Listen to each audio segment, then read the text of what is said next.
In case you missed it, you're allowed to be hot, smart, and rich. So let's get into it. Sheena Zadeh. Are you ready to get hot, smart, rich? I am ready. I can't believe that it's taken this long to meet you, actually. I know, actually. I have had a girl crush on you for years. I'm so happy that you're here today because I feel like we have had parallel lives in so many different ways, but we really connected when everything was going on with the LA fires. I've been a fan of yours for a long time, and then you sent me a DM and I was like, oh my God, this is my chance to become helpful and friends with this girl. And I don't know how comfortable you are to tell everybody, but I would love to just walk through from the beginning of 2025 what you've been dealing with and where you are right now, where you're living. I lost my house in the fire. My house was right on the border of Malibu and Palisades. And it was a really symbolic house because it was the first one that I actually bought on my own. And it was just for me and my daughter. And we had gone through it. We really went through it over the last, she's 11 and a half. And from the time she was 5 until that moment, we were very destabilized. And so that was the first time that we had this thing that was our own, and we were like, no one's going to be able to take it away from us, and we're not going to have to move. And then the whole house burned down, and it's been a really weird experience for me. I mean, obviously there was the acute, severe, deep mourning phase. That was just, I was just a zombie walking around. I was completely out of my own body because it was it was just the shock of it. Yeah. And then as time has gone on, I've been forced to face a lot of things, even my relationship with house and home, my relationship to things, the relationship to believing that I'm the one who breathed life into that house to begin with and I'll be able to do it again. Yeah.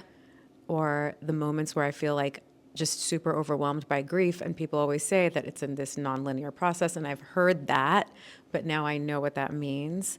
And then the ultimate realization, which is it's actually not the worst thing that could have happened. There are way worse things that could happen. That's crazy. So it's only been 4 months, right? Yeah.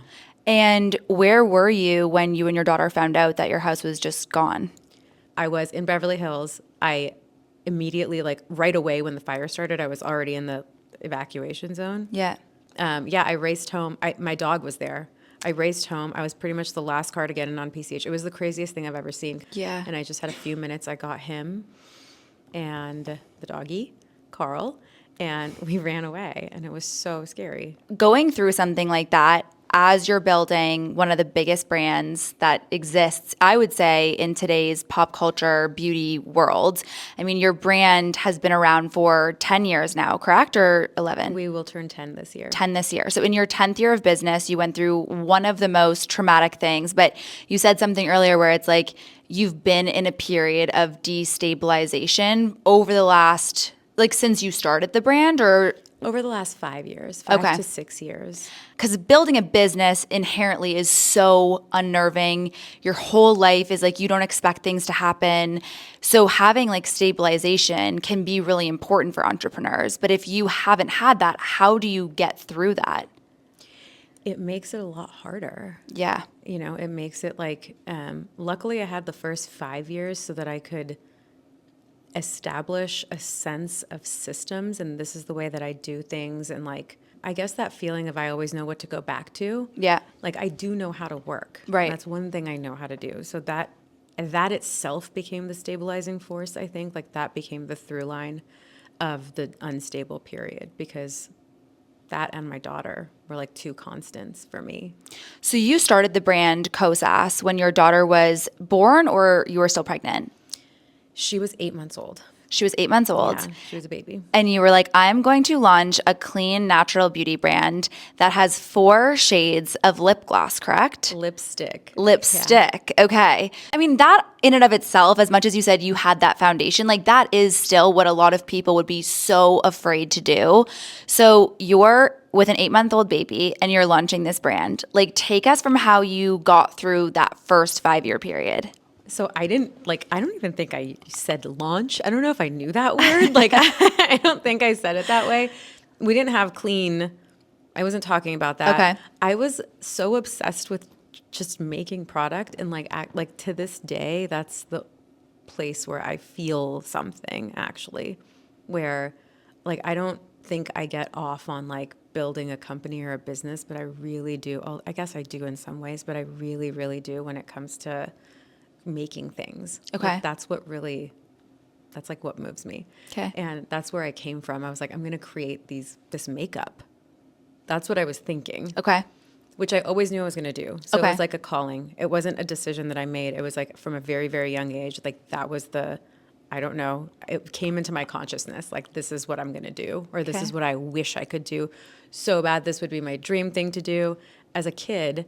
And then growing, which I never thought would really, because it was like a pipe dream. It was like the 80s and 90s. And then when it was time, the world was different. Like it became possible for me to actually do it. And I was like, you know what? This is something that I can create product and I can sell it because like I can put it on the internet and I don't have to make an entire collection and this doesn't have to be in a store. So I just did the least thing possible. Yeah. And the smallest thing possible, but that was really representative of who I was, which all of that was wrapped up in these 4 lipsticks, all of it. Like every thought, idea, everything about like the brand itself, you could have seen it in those first 4 lipsticks. When you were growing up, you said this was like a calling. Like, did you have that calling from when you were very little, or it kind of came to you as you were evolving throughout being childhood, Sheena, to getting into adulthood and be like, this is now what I want to do? I was called to makeup when I was very little. So like 8, 9, 10 years old. Okay. That's when I was called to makeup. And then I was called to starting my own brand at like 2021. Okay. And did you have like a super stable childhood? Like you didn't have disruption the way that you've experienced over the last 5 years? I wouldn't call it disruption, but I also wouldn't call it a super stable childhood. Is that a thing? Super stable? Yeah. I don't think so. I think, you know what's so funny is like everything is all relative, right? Everything is like based on what you've experienced. I was even saying this recently, like I've had a lot of anxiety being away from home, traveling, having a lot of health problems, and like getting this house, and like all of those are such amazing things minus the health things. But when it was all happening at once, it was like an overwhelming, anxious feeling. But if you put that next to like not having a home and losing all of your things, that pales in comparison. But I still think, to your point, there is no such thing, because even what you don't know is like, it can be relative to what other people are experiencing. It doesn't mean that it's not real for you, if that makes sense. Yeah, totally. Of course. And I think like you get more tolerant of things. Like I have developed, like by the time I know people who are a lot younger than me who lost their house and they struggled with it more, but like that's because I went through some already like pretty hard life things before I even got to losing my house. It's not the worst thing that's ever happened to me. Can you talk the about worst what? thing that's I was gonna say, what's the worst thing that's happened? destabilizing? Like probably going through a divorce is the worst thing that's ever happened to me. I think that's almost like lighting your own house on fire in a weird way. Like it's really hard. What year did you get divorced? Was that in the year of Kosas? That was about 5 years in. It was 4 to 5 years in. Can you talk to me a little bit about like what that process was like and why, and like did it have anything to do with the business? No, it didn't have anything to do with the business. I was so excited to start my life. And I was pretty young. I think I was 27 when you got married. When I met him. I was 29 when we got married. I was 29 when I had my daughter, like right before my 30th birthday. And then I was 30 when I started the brand. And it was my family. Like I was so in love with my family that losing my family and my family home and all of the world that I'd created around it, that we had created around it, like the rupture of that almost took me out. Like that nearly killed me. I'm really glad we're talking about this right now, because like this is important for me, because I don't even know if I've ever said the word divorce publicly or like in any sort of way. I was terrified of the idea and I really refused to accept it for a really long time, but now I'm comfortable with it. Well, I'm very honored that you tell your story to me, and I think maybe it's because I've not been through a divorce, but I have called off an engagement, and like it was not a world that we had built together, but it was a world I had built in my head. And there's still like this uncoupling, maybe not from like the same legal standpoint, but I remember my platform really took off because, like I said to you off air, like I was so confused and so lost, and I wanted to be this girl boss. Like I was in like that end of my 20s era where I was like, I want to build something for myself. And I remember looking at people like Emily Weiss and this beauty director of Vogue, and I had heard through the grapevine or maybe through Reddit, if it existed back then, that like they had also called off engagements or gotten divorced, and yet no one had talked about it. And so in my head, I was like, this means I'm a failure. Like before I had even really started picking up my career and like really running with it and doing great things, I already had this idea in my head that I had failed because something that nobody talked about was something that it felt like it was shameful for them and they wouldn't talk about it. And so it was so interesting because I went from posting like B2B business stuff, like making small investments, to like as soon as I was just authentic on the internet about what I was going through, that's when people were like, you are relatable, because so many people are divorced or breaking up engagements, or they're even moving out with somebody that they've lived with for years. And to balance building a business and motherhood on top of that, to your point, that's probably almost more disruptive than to what you've just gone through. But the theme that I hear from you is like you keep being able to push past almost what it feels like dead ends. Like someone that's listening to this that is feeling like something is ending for them, whether it's a relationship or a parent or grief or whatever it is, like what are you telling them that's helped you get through these things time and time again? I think it's actually like important to know that you can be going through this experience that on the outside looks like how mine has looked. Like there's many people that would want to trade places and be in this situation or be like, oh my God, you're building this incredible brand. And it's been so good for me professionally, but there's a lot of personal sacrifice, and that's part of it, I think.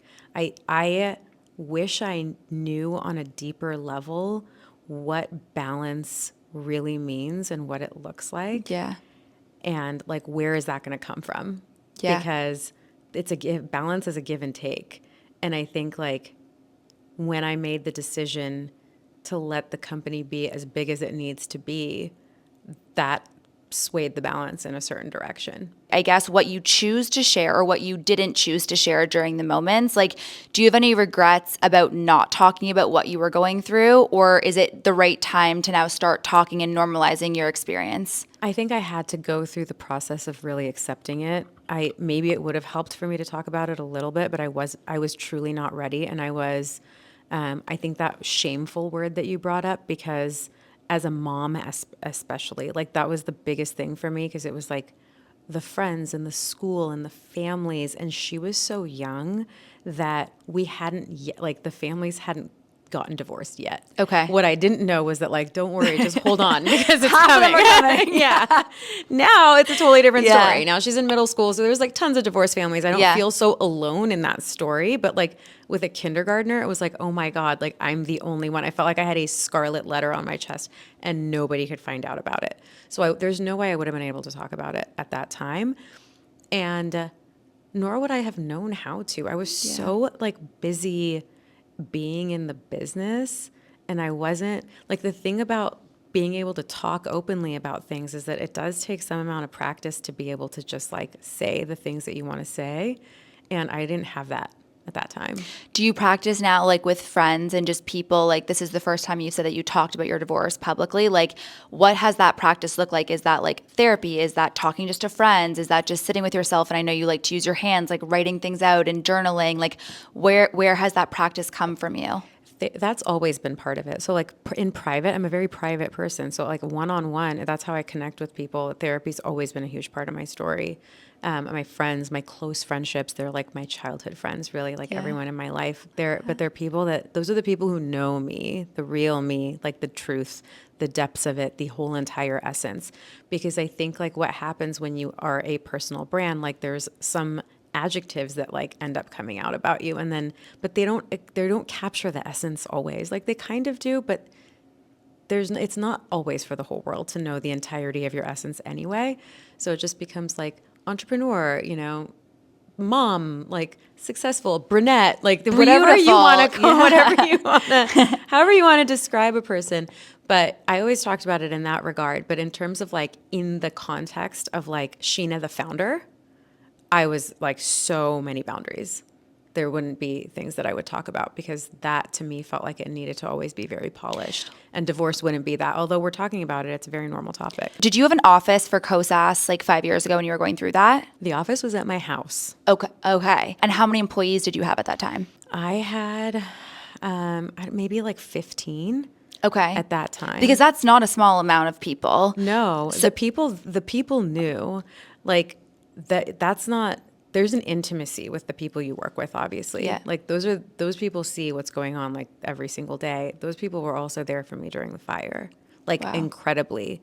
I think that they they knew, like they protected me during that time. Do the same 15 people that were there at Kosas 5 years ago, do they still work at Kosas today? A lot of them do.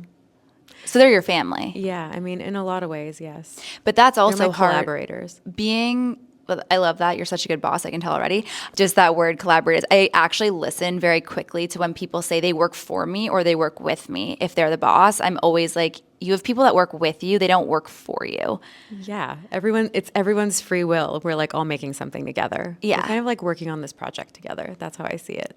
But it is hard. And this is something that I think merges even just working in homes and the world that we live in, like especially having a personal brand, being a founder. You still have boundaries with people, right? You have to have some sort of structure or you wouldn't have been able to grow Kosas to where it is today. How many employees do you have today? We have about 80 now. How do you create that family environment where they can be there for you, but they're also your collaborators and they also know that they're there to build something alongside of you and set those boundaries when you are going through something like a divorce where inherently, if you guys were working at your family home, like it is going to disrupt or affect their workflow. It was a different time then. I mean, those people were really like face to face with the whole situation, and they sort of saw it unfold in some ways. Obviously, like there was my office was in my garage, so it wasn't in the main house. There was a little bit of separation. Like what's big for me now, because it's like a lot more people, and I think that you're only going to be able to interact with like a certain number of people on a daily basis. It's not everyone.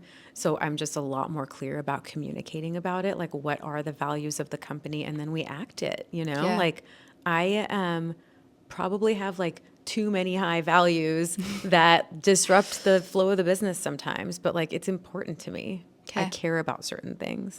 So as you started to decide to build your personal brand, I actually talked to Diana Cohen about this when she was on my podcast because she's doing similar to what you've done actually, which is like founder turned creator almost. And there's going to be things that you're going to decide, like, I'm going to talk about this or I'm not going to talk about this. And so you've been in it for a year.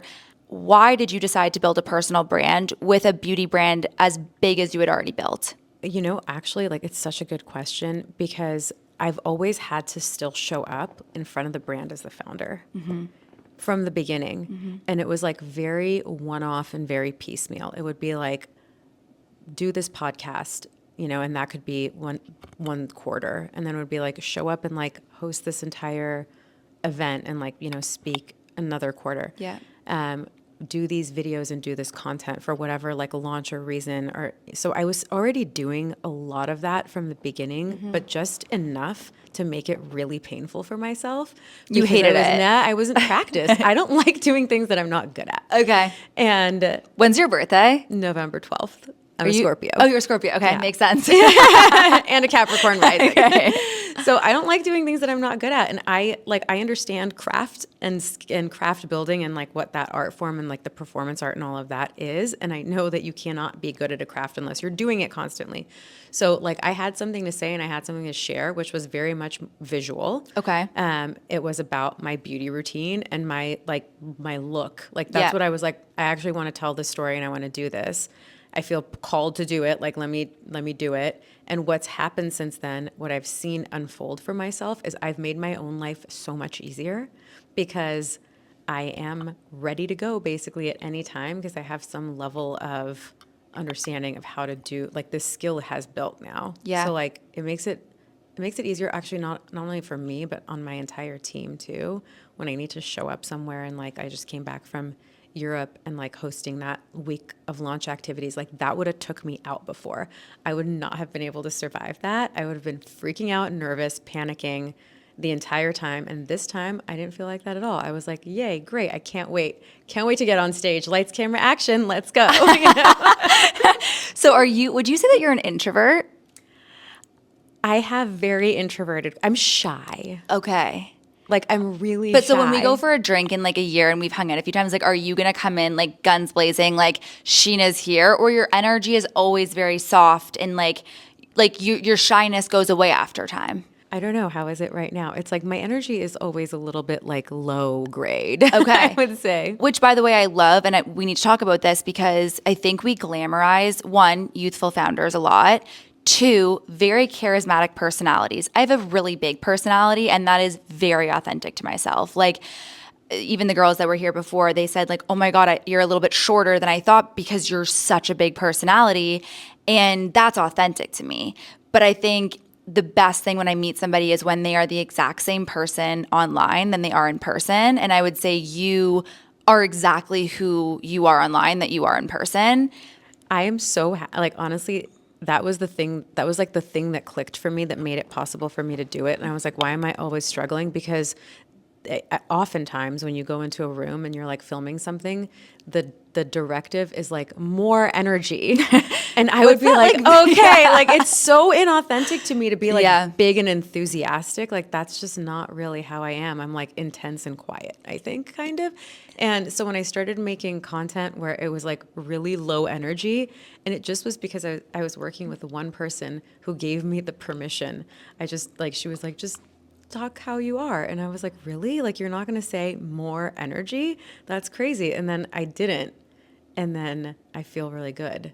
It feels honest. I would say like you're somebody I look to for comfort. Like I always ask people at the end, I'm going to ask you, so you can think about it. I'm giving you a head start. Who's your favorite comfort creator? And I have everybody from like Wishbone Kitchen. I absolutely love Paige Lorenz, but I also love coming to your page because I'm just like, listen, I think inherently as this millennial girl that idolize like the Emily Weisses of the world, like I love the idea of the girl boss, although I fundamentally disagree with the way in which it was done back then, which was like sacrifice your whole life, burn your life on fire just to have a business, which like I don't think I want. Like I want a balanced life in whatever way I can try to make that happen.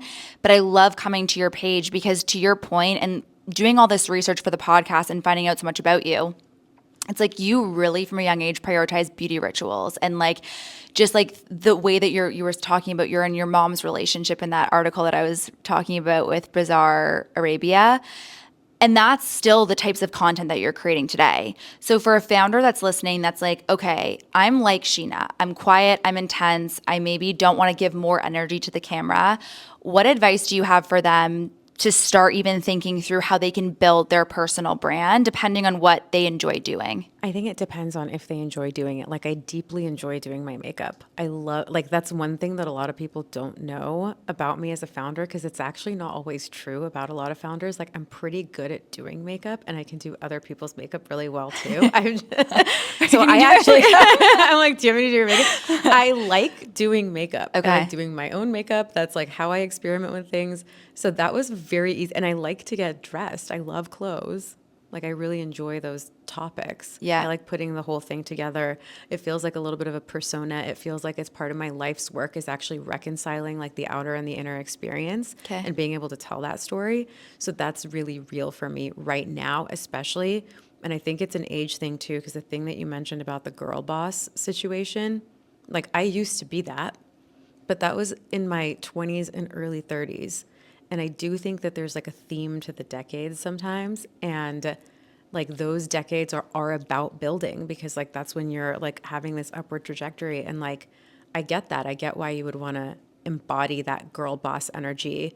And like, if you really want to build a business, like, yeah, man, it takes a lot of sacrifice and it's going to take a lot of bossing around and like, you know, really, really going for it. That whole, like I said, there's no balance. I don't believe in that in terms of like building something like that large necessarily. But now, right now, it's become about relationships, and it's become about the story and the understanding of what it means to connect that inner and the outer. So like for me, that's really connected, and it comes through in my beauty routine. That is the thing that I would say, like, I did not seek out to like have a personal brand. I've never even actually used that phrase until today. I didn't think about it like that. Introducing Yeah. But I feel like I was like making like makeup pieces. Like I wanted to be like, I want to show you how to do a full face of Kosas makeup. This is how I do my makeup. Okay. Take a look. I get so many messages every single day. And the threads that I hear the themes is like, it is so hard to build a business. And yes, like when I was doing B2B business breakdowns all the time, that's helpful for sure. But it's also helpful to hear like the real stuff that you're going to go through when you're building a business, because you've built truly one of like the biggest makeup businesses. Like, I'm so honored that you went into this podcast, especially after Coachella, because I just wrote some stats down for everybody. So BOF reported like the top brands that won Coachella by earned media impressions, and you were only $200,000 behind arguably one of the most popular skincare brands right now, Rhode, which has arguably one of the biggest celebrities attached to it. Your brand was right behind. So Rhode had 3.63 million, Kosas 3.61 million. Then it was One Size all the way at 3.15 million. And then Neutrogena, which is like brand budgets galore, at 2.45 million. So to your point, you've been building towards an empire, like a hugely successful makeup brand. How does it feel to like look back at the last almost 10 years and the last 5 turbulent years and be like, I fucking did that? I feel like a sense of odd completion with like the mission of getting to this point, which was like, could I do it? Can I ever get this thing off the ground? And like, believe it or not, I only recently felt that like within the last few days, where I'm like, I feel after Coachella, I feel like or after France, like was after it France? Okay, well, it's like it's been everything. It's like Coachella, influencer trip, France, like it's all everything. They happened at the same time, and I felt like, well, you know what it is, because like my journey's been 10 years long, and for the first 7 years of it, maybe not fully 7, but like at least for the first 5 years of it, when people would say, what do you do? And I would be like, I have a makeup brand. And they'd be like, what's it called? And I would say, it's called Kosas. And they would never know what that is. And then I wouldn't expect them to anyway, but I would have to explain. They'd be like, what is that? What's the difference? Like, you know, and so I'd have to explain.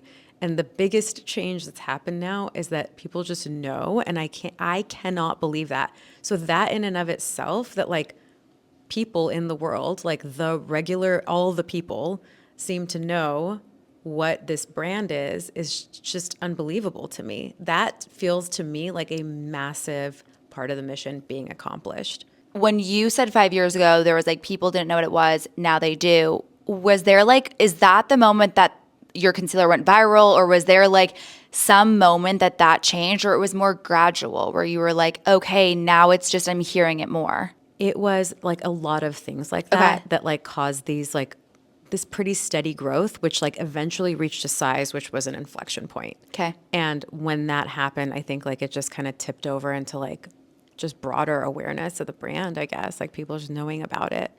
So it's never been ever one thing. That's actually something I talk about a lot too. Like there is no one thing. And I think it's so easy to get caught in the trap of that. Like if I just turn on like media, I remember thinking like that too. And I see it in young founders all the time, where they're like, if I just like turn on this one thing, or if I do this one thing, or if I do this influencer partnership, like that'll be the thing. And it's like, there's no the thing, but you have to do all of those things like always and forever, every single day, pretty much. How do you do that or prioritize that? Or what would you tell a founder today of what to prioritize if they can't do everything all at once? You can't do everything all at once. So like I would say plan it like in some way where there feels like there's a steady flow. Okay. Because it's the steady flow that grows the business. It's not a silver bullet. So over the last month alone, like I said, you did Coachella, which I put in my newsletter as like my favorite Coachella activation. Then you did your influencer trip. Was that to Hawaii? Yes, or to Mexico. We went to Hawaii earlier in the year, and then we just did one to Mexico. Okay. Was the one in Hawaii earlier this year the Vogue shoot? Yes, that was the Vogue shoot. Okay. So that came out in March. Okay. And then it was launching globally in Sephora France. Yep, Europe, all of Europe. So there's been a lot of things that you've done over the last even few months. What one is the most important to you personally? The Europe launch was the one that was the most resonant to me, especially in Paris, like, because that's a city that's really meaningful to me. I love that city. Like, I have known that I loved it. Like, when I say I'm connected to places, it's almost like, is my soul remembering something from a past life? Like, I don't know sometimes, but Paris is one of those places where when it's captivating for a lot of people for a lot of different reasons.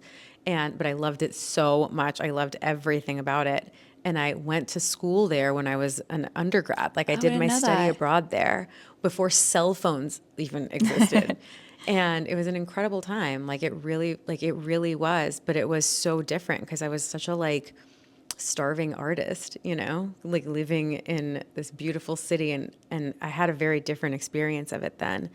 And because I don't live there, it's not that frog in boiling water thing. There's a stark contrast between that experience and what I just had there.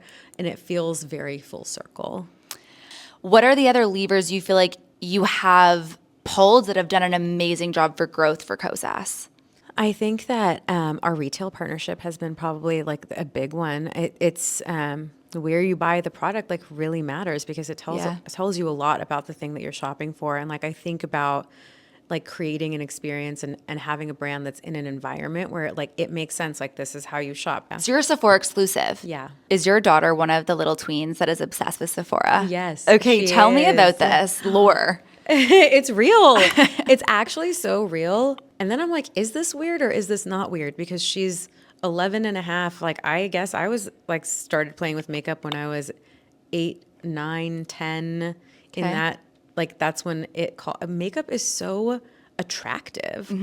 It's, I don't know. It's the same feeling that you get when you see a thing of watercolors. It looks like possibility. We're so drawn to color. We're so drawn to texture. You want to touch it. It's very tactile.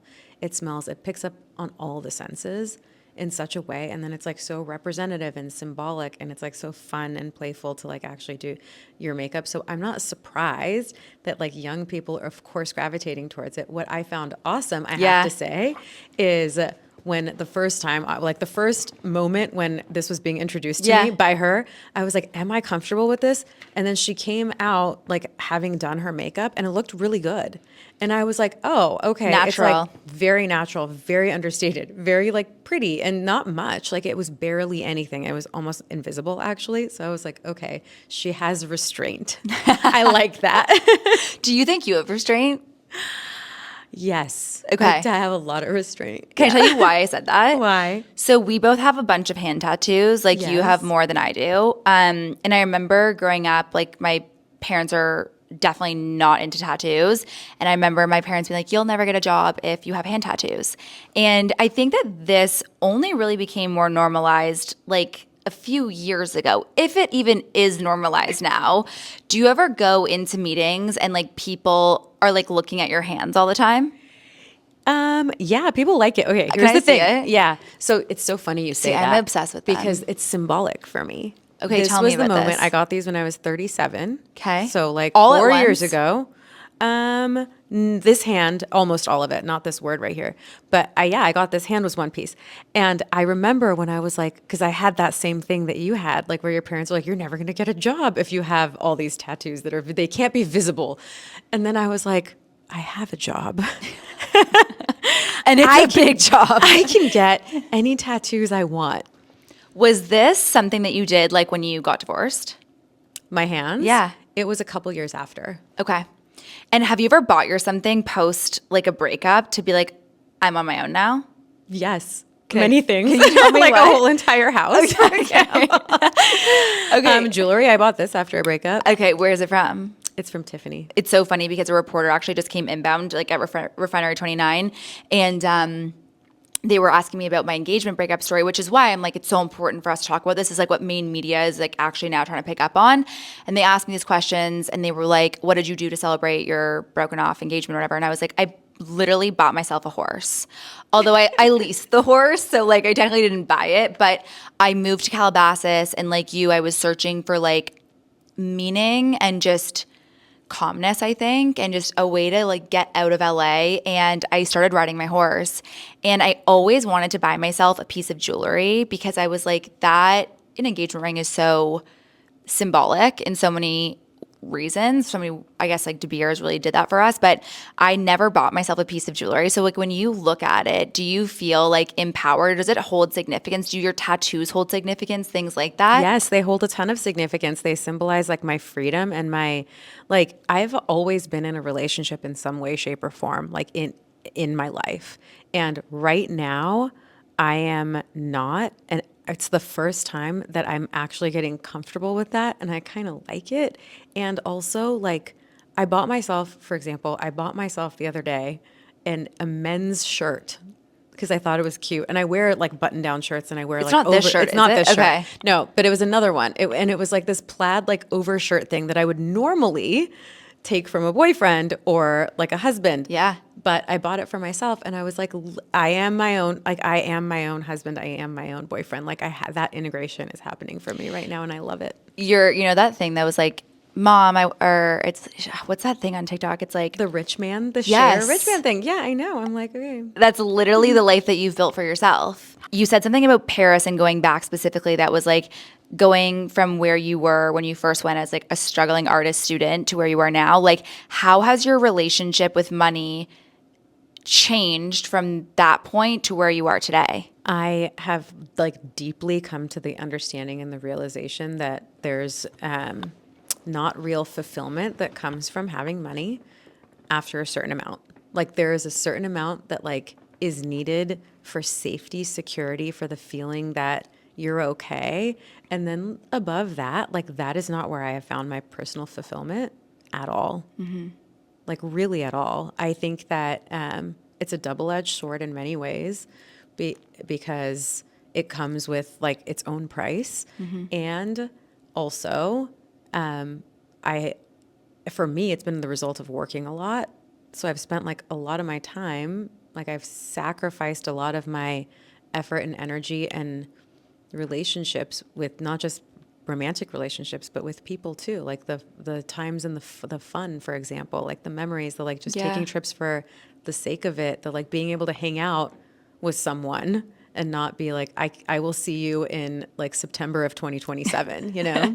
Somebody today was like, asking me to do a meeting, and I was like, well, if you can't come to Beverly Hills, I will be in LA for approximately 20 days between now and September. So like I won't be able to see you until literally the fall. Like it Literally September. Yeah. I came out of my mouth today and I was like, but it's crazy because life when you're an adult just flies by and you prioritize different things at different stages of your life. But I think one of the things that has been really interesting for me at least is seeing, especially after the LA fires, there was this, when we got evacuated, my boyfriend we packed up our stuff, and what he brought, because he had gotten robbed a year prior and a lot of like really personal things were stolen from him, he brought literally like every single ticket we'd ever gone to like a show together, every single receipt, every single card, every single thing that like meant something to our relationship, and left everything else. And I think you even started the podcast with your relationship with material things. And I think a lot of people think success, they think founder, they think brand being in Sephora, and like you must prioritize like the money aspect of it, which doesn't feel like you do. What is your relationship with success and those material things? And like, what is this all for you personally? It's like a completely unfolding story for me because like as I deepen my relationship with myself, like that story continues to evolve.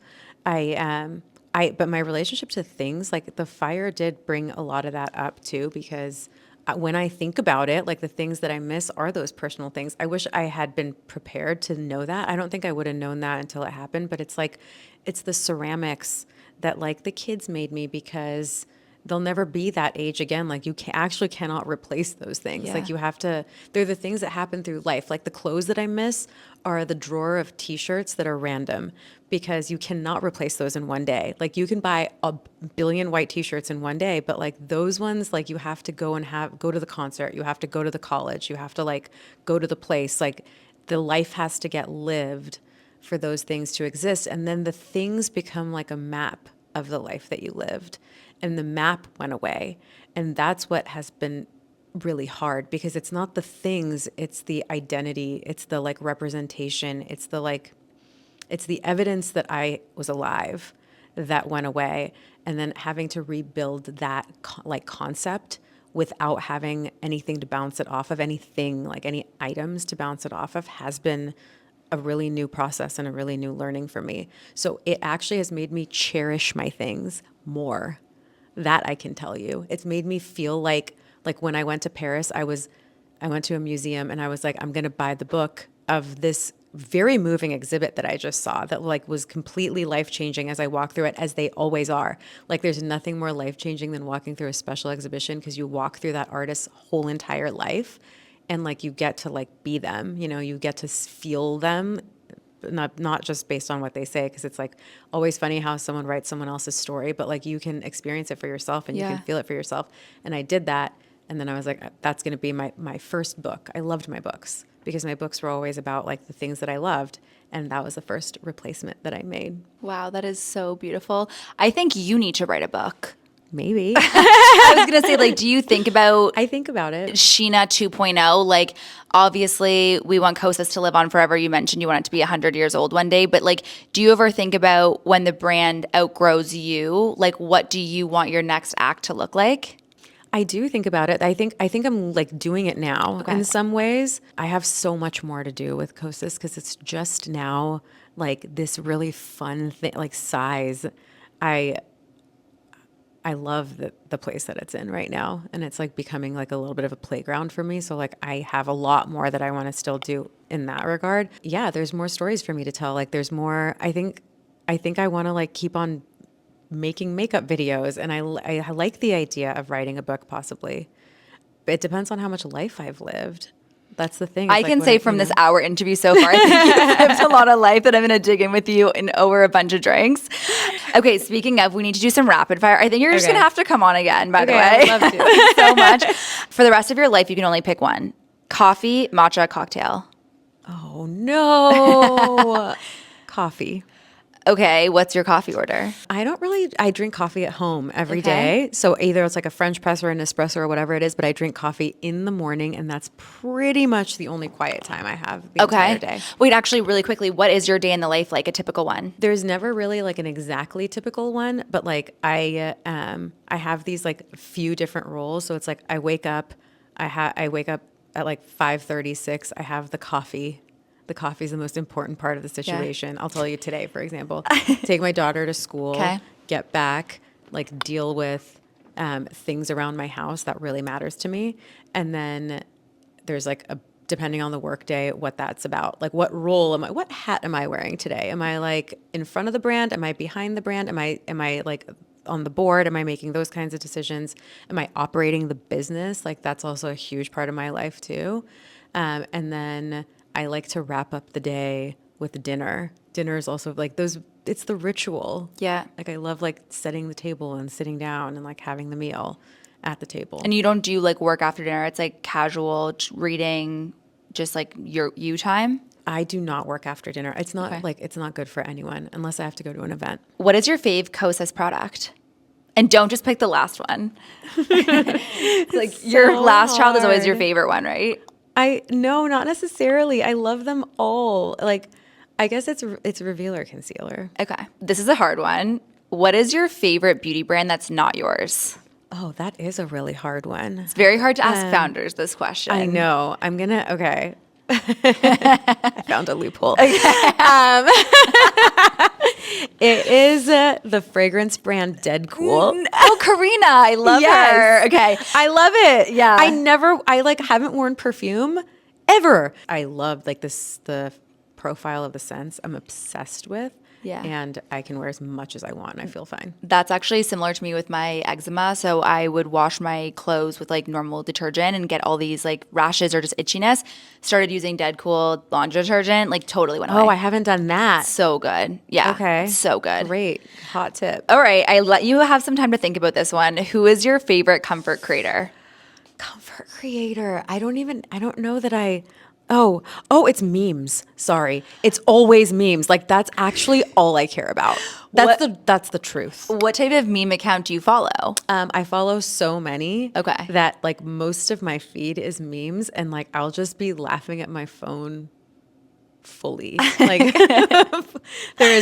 it's like astrology memes right now. The ChatGPT memes are sending me. I'm obsessed with those because I'm like, oh my God, that's me. Can you send me some? Yes. Okay. I like used to love meme accounts, then I kind of stopped, but I love comedians on TikTok, I will say. If it's TikTok comfort, it's astrology readings, or it's like a tarot card readings. Okay. I'm on that. And then I like close my eyes and fall asleep. That's your side of TikTok. Yeah. What was the hardest product to bring to market at Kosas? Probably sunscreen, Dream Beam. Okay. Why? Because it's like very complex from a regulatory standpoint to like make it a drug. Like it's an over-the-counter drug. So I think that was the hardest one to be able to like really nail. All right. This one's hard too for you. Skincare or makeup? Makeup. Okay. What is your go-to workout? It is a trifecta. Okay. A perfect trifecta of Pilates, yoga, and very light strength training. Okay. That leads me to my next one. Pilates or strength training for the rest of your life? Pilates, easy. Okay. Morning or nights? It's morning. Okay. LA or Paris? Paris. Sorry, LA. Would you ever move there? Yeah, I totally would. This wasn't planned, but knowing that you're single, setup or dating app? I would like a setup. Okay. I think I would prefer that because then you just know me already and, you know, whoever it is that's doing the setting up. Okay. I feel it feels more personal. I think that's way preferred. Dating apps are weird. Sheena, honestly, thank you so much for coming on and sharing your story, all of your story, or I guess the introduction to all of your story. Yeah, little bits. We got some personal bits today. I'm very, very, very honored. I feel like you are going to inspire so many people that are listening to this, and I can't wait to hang out with you one-on-one. I can't wait to have you back on, and thank you so much. I can't wait either. Thank you.